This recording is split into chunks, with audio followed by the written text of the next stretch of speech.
Salam dan bahagia. Exploring Fauna of Indonesia. Bekantan, sebuah video-based micromedia untuk pembelajaran bahasa Inggris jenjang SMP kelas 9 disusun oleh saya Anita Utami dari SMP Negeri 2 Salatiga. The objective, tujuan. In this video, we will learn social function and generic structure of report text from a text about Bekantan. Tujuan dari video ini adalah mempelajari tentang fungsi sosial dan struktur dari report text melalui sebuah teks tentang Bekantan. So, what kind of fauna is it? Binatang apakah ini? Jika pemirsa yang berbahagia menjawab Bekantan, betul, perfect. Well, Bekantan is a special kind of monkey. It lives in Borneo and has a very long nose. People also call it a proboscis monkey. It's really interesting to look at. Jadi ini adalah Bekantan. Bekantan adalah satwa yang unik. Bekantan tinggal di Kalimantan dan memiliki hidung yang panjang.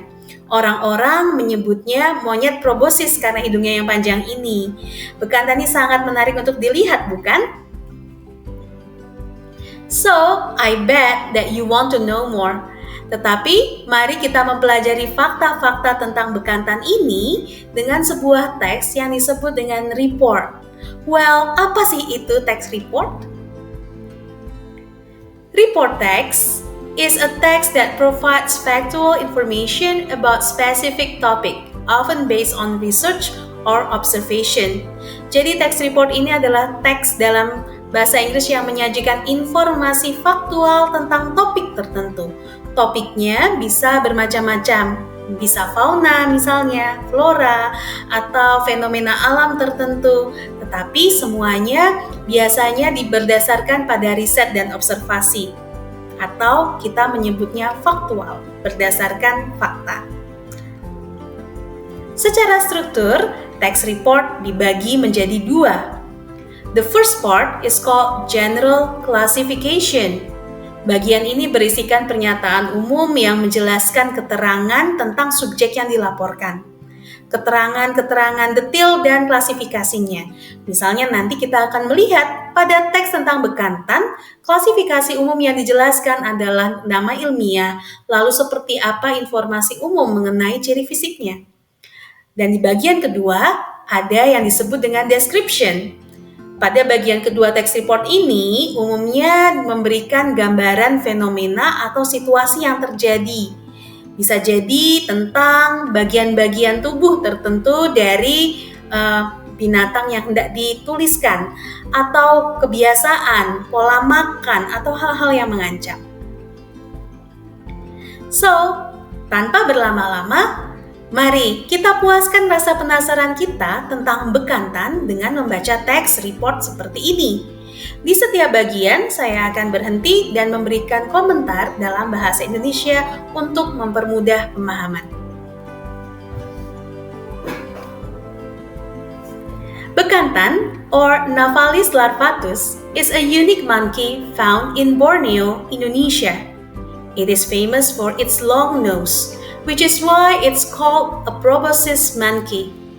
With an average weight of 6 to 22 kilograms and a height of around 55 to 76 centimeters, the Bekantan is a distinctive member of primate family. Pada bagian general classification ini, kita bisa melihat beberapa informasi umum mengenai Bekantan, mulai dari nama ilmiahnya, berat rata-rata, tinggi rata-rata, dan familianya, primata. Mari kita melanjutkan ke bagian berikutnya, yaitu description. Bekantans live in mangrove forests, a special kind of rainforest near the sea. They are arboreal animals, meaning they spend most of their time in trees. As their habitat is near the water, Bekantans are surprisingly good swimmers, thanks to the webbed feet similar to those of a frog. Their diet consists of various parts of plants, including young leaves, fruits, and flowers. Pada bagian deskripsi ini, kita mulai melihat ciri-ciri yang lebih spesifik, yaitu mengenai habitatnya di hutan mangrove. Perilakunya, di mana mereka menghabiskan waktu lebih banyak di atas pohon. Dan diet atau makanannya, ternyata bekantan ini makan tanaman, termasuk daun mudanya, juga bisa memakan buah dan bunganya.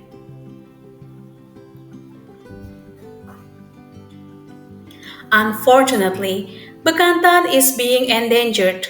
While predators like crocodiles, leopards, monitor lizards, and pythons pose some danger, the most significant threat comes from humans.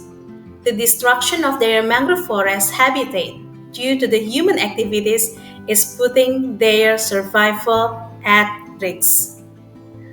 Nah, pada deskripsi ini kita melihat hal-hal yang mengancam keberadaan bekantan, yaitu keberadaan predator seperti buaya, macan tutul, biawak, dan ular piton. Tetapi yang paling berbahaya adalah ancaman yang berasal dari manusia yang merusak habitatnya. Demikian contoh dari teks report mengenai bekantan. Harapannya kita bisa sama-sama melihat struktur teksnya dengan baik, mulai dari general classification hingga pada description-nya. Namun, lepas dari struktur teks, ada sesuatu yang bisa kita petik di sini, pesan moralnya. Mengutip dari John Goodall, seorang pejuang lingkungan hidup, terutama yang berhubungan dengan primata, beliau mengatakan bahwa every individual matters, every individual has a role to play, and every individual makes a difference. Setiap makhluk berharga, setiap makhluk mempunyai peran yang penting, dan setiap makhluk bisa menciptakan perubahan. Maka mari kita peduli pada makhluk-makhluk di sekitar kita, termasuk pada fauna-fauna yang harus kita lindungi. Demikian, terima kasih.